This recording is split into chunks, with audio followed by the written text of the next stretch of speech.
Are you ready for the third tip for thread the needle? Get your chair handy because we're going to need it again today. I'm going to step back from the camera a bit just to show you the foot position before we get started. So I'm going to turn to the side. So let me show you first.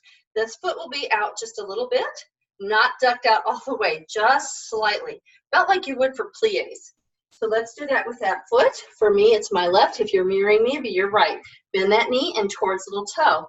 Go ahead and hang on to the wall or the chair if you have it handy. And bring the other foot behind so you're on the tips of your toes.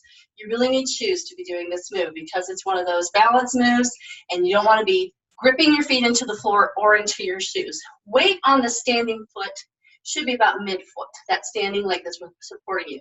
This knee is also out a little bit, but you obviously can't get it all the way to little toe very easily, but you don't just let it flop in. So it's out and you're on that toe, and that's our position. From the front, it would look like this. So it's almost like you're getting ready to do a little ballet move there. Slightly turn out on that front foot, the standing foot, and the other just behind it. It's kind of the needle part, if you think of a sewing machine.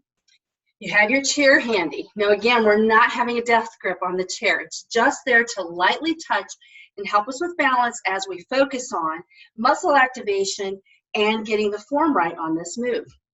So I know you can't quite see my feet, but it's the same position. Slight turn out. Your standing leg will be closest to the chair. Bend that knee towards the little toe. The other one back, touch that toe at the tip of the toe.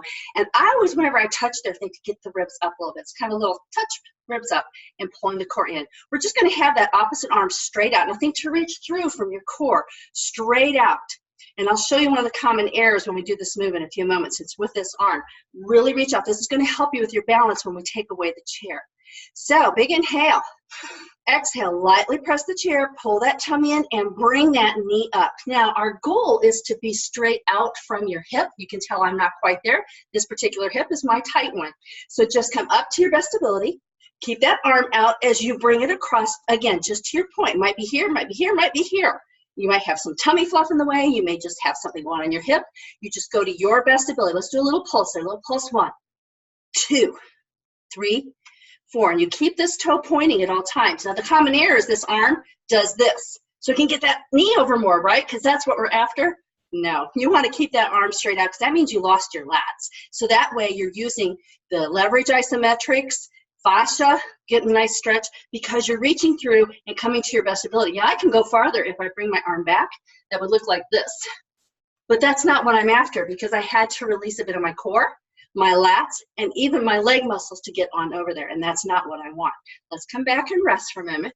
Go ahead, step away and kick out a little bit. Kick, kick. Hear my heart rate come up just from that. Yeah, lift, lift, lift, lift. Let's try that again. So standing leg next to the chair, slight turn out of the foot, bend, knee out. Try to stay mid-foot. This will be harder when you actually take away the chair. So for now, practice trying to stay weight mid-foot. Arms straight out, other foot behind. Ribs up, big inhale. Exhale, bring that knee up, over, pull that tummy in, reach straight out, back and touch. Reshift, ribs up, knee out. Inhale. Exhale, keep stretching that thumb. Over, out and touch. Knee out, ribs up, big inhale. Exhale, knee up, over, pull that tummy in, keep that arm straight out and touch. Last time, knee out, keep that bending knee, that knee bent. Inhale, last time, up, over, pull that tummy in, up and touch. Let's step back and kick that out. Kick, kick, keep ribs up, kick, kick, now lift straight in alignment, lift, lift. Now let's switch the chair to the other side.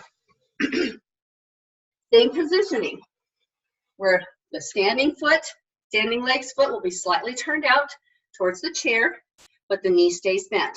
Lightly touch the chair, other knee bend and toe behind, and I'm actually going to have to move up just a little bit to not hit my wall. So straight out, think to reach from your core. Spider Woman, remember, out through that arm so it doesn't start flapping back. Mine flops back, I'm going to hit the wall. I actually have a 4-poster bed, and I have actually put my hand in front of that. So when I'm actually doing this move without the chair, my hand will hit that post, and I'll know I've lost my lats. So straight out. And we'll move up just a little bit. Bend that knee towards the little toe, toe behind, ribs up. Inhale, press lightly up.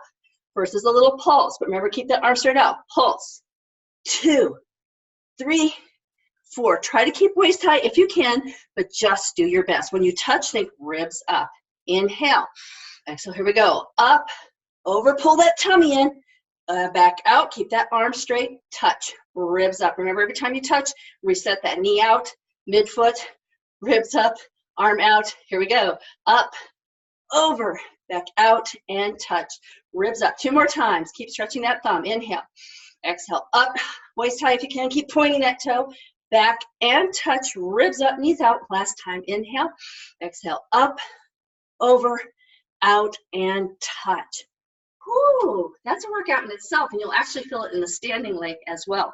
This really helps work from the ribs on down, and actually even the arms. As you can tell by reaching out there, you're actually working the triceps, the biceps, the deltoids, all your back muscles, as long as you keep focused on the form tips and do this to your best ability. This is where slowing it down, we call this dread the needle, when you slow it down.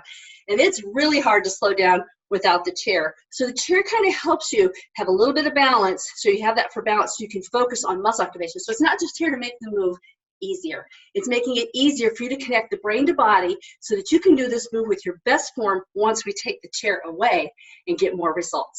Hope this has been helpful. If you have any questions, comment below. And if you have any ahas, I'd love to hear that too.